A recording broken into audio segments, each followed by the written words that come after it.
Hot dog. It's a new Ridgid 10-inch table saw with stand. Let's see what this baby's all about. All right, what do you say we open this baby up?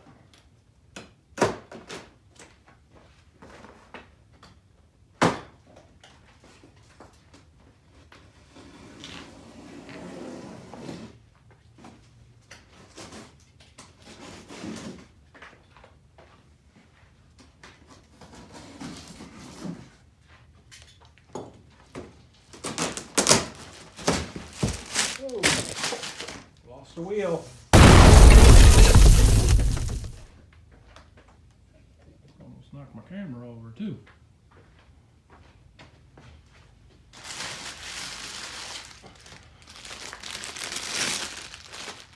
Nice wheel, rubber, not plastic, like that.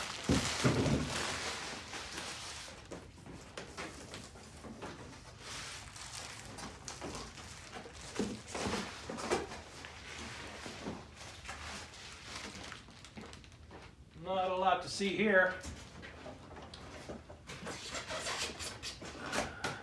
Got a blade guard.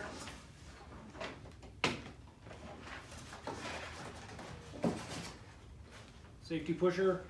Another wheel. All the parts look labeled really nice, so that's probably going to help with assembly. See, there's a number 1 on these parts, number 2 on this one. So I'm guessing that's going to help with the assembly. Let me get this out of the box, and then we'll be back in a minute.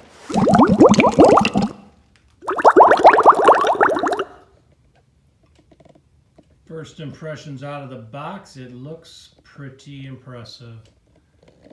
I've had an old 10-inch Craftsman saw for 25 plus years, and I gotta tell you, it is definitely an upgrade.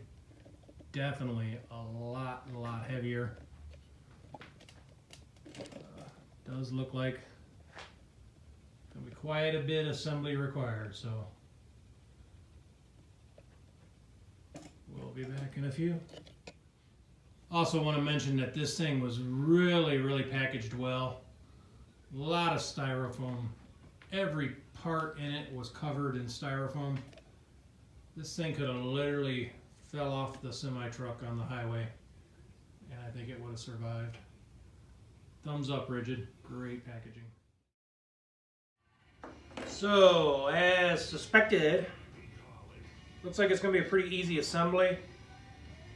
Step 1 is to add 1 to 2. You got it nicely labeled. 2, 2, 1, 1. I don't know how you could mess that up. But I suppose somebody could. Somebody will. They give you one of those cheap little Allen wrenches. I'll be using my cheap little ratchet set.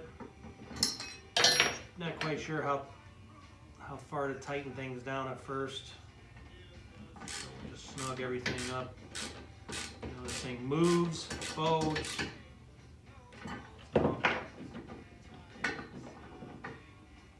we'll just snug everything up for now, and then go back and tighten things as needed. So again, so far so good. Pretty straightforward assembly. Second step was to add this center brace here, 3, 3, 4, 4, using a large carriage bolt, spacer, locking nut. Again, I just snugged it down because this is a foldable cart, so I'm not sure how tight to tighten everything.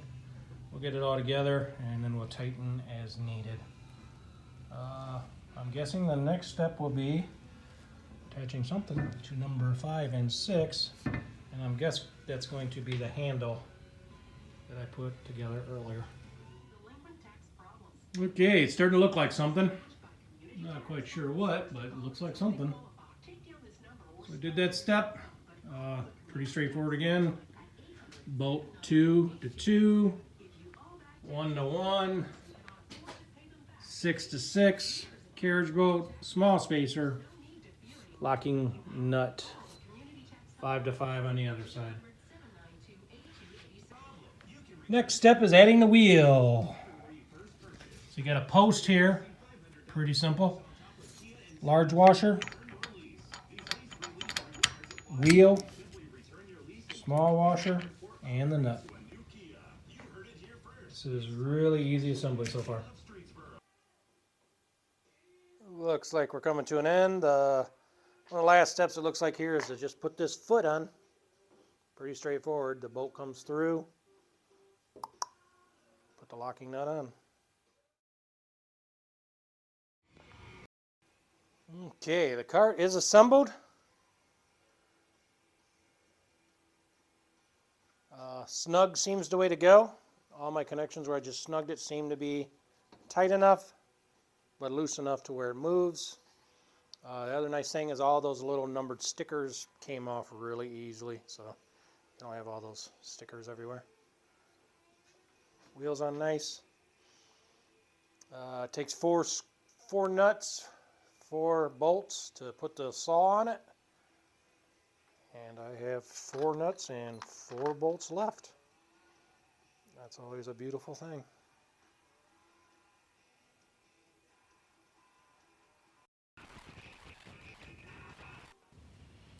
So we got it all set up. Seems pretty solid. My garage isn't perfectly level, so it's got a little wiggle. It's supposed to be really easy to fold up and put away. Lever down here.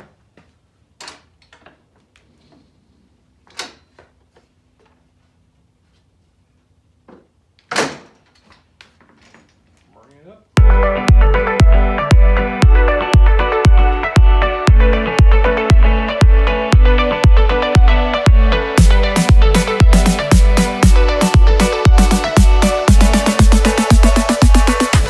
So with further unpacking, I got one little complaint. It is a big warning sticker across it, and as you can see, it left a bunch of sticky residue.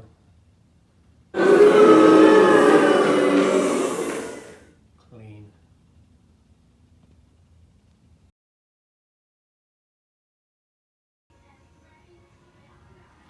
So I just raised the blade up. You do have to turn that dial quite a bit to get the blade to move. Looks pretty good. Nice long shaft, so I should be able to use a dado blade on this saw with no problem. Squared it up with my little miter saw. Everything looks to be pretty square.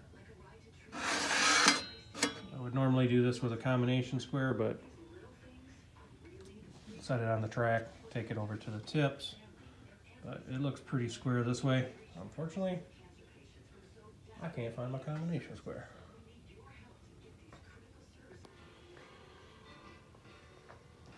Really nice heavy duty fence.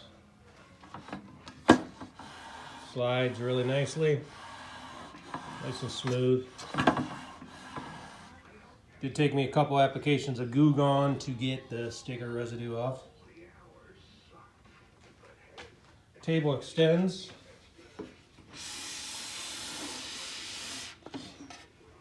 Love how the ruler for measuring extends with the table as you extend it. You want to do a 20-inch cut. Boom, 20 inch. Extends out to 30 inches, so nice cutting size for a portable saw. So it's got an anti-kick device. Easily comes on and off. Pull the lever back. Hold it. Squeeze it. Put it on your first notch there. Till it snaps. Oops.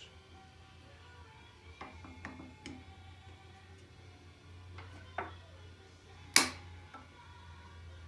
might help if I actually get it on there. There we go.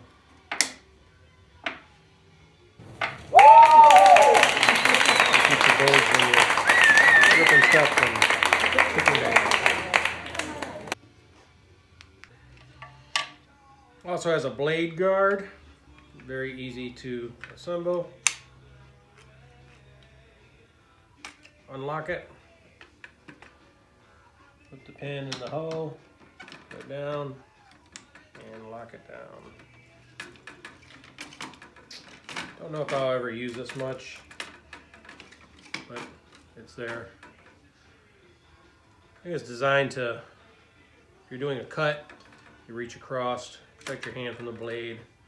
Also, if you drop something on the blade and it's moving, it's gonna throw it at you. So, I don't know. We'll see.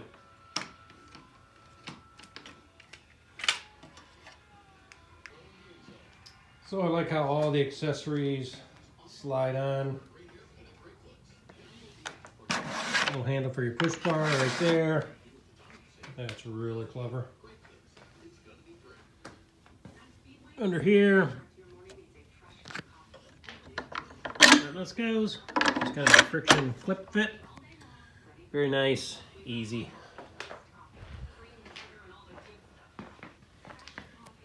Over here, your blade guard clicks in, and then your kickback device clicks in over here if you want to take it off, and you can actually put your fence here with these.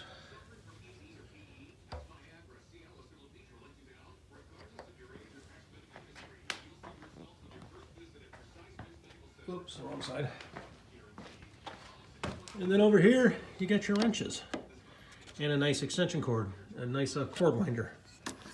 Zip that off, you get your tools to change the blade and stuff. Very nice. I love it how it's all self-contained. Well, I think it's time to rip a 2x4. So before we do a cut, I figured I'd show you this system here. This again is where your guard goes.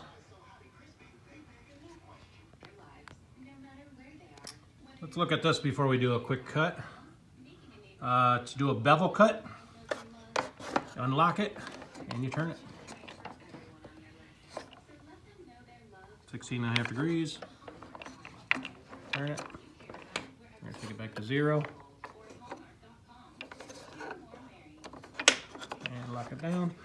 Raise the blade, you crank this. Like I said, not the fastest moving one in the world, but hey, it'll do the job. This is your lock here for your table slide to extend the table. And you're off on switch. And then it's got a like an emergency switch that you could probably bump with your knee if you needed to shut it off in an emergency. Liking what I'm seeing so far. Hopefully it cuts well. So just ripped a couple 2x4s down. They really cut well. Dust collection system seemed to work fine, except that it was kicking the little breaker of my power strip. Having the shop vac and the saw running. So the last cut, I had to turn the shop vac off. A little bit of blade marking. Nothing terrible. This is the factory blade. I will be putting a much nicer blade on it soon.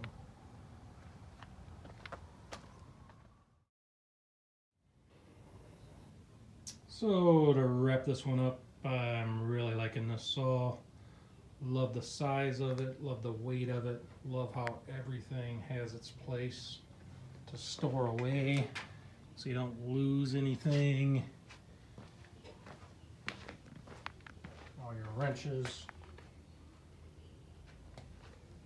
Even the little dust removal system worked pretty good once I figured out how to keep my shop vac running. Made a couple cuts today. Made a couple rip cuts with 2x4s for a project I'm working on. And I actually had to use the bevel miter saw part of it today. My miter saw only goes to 45 degrees and I needed like a 51 degree. So it came in handy. Just for comparison, that is my old fence. my old Craftsman saw. You can see. Big difference. Very happy with this saw. Hope this was helpful to somebody. Like and subscribe.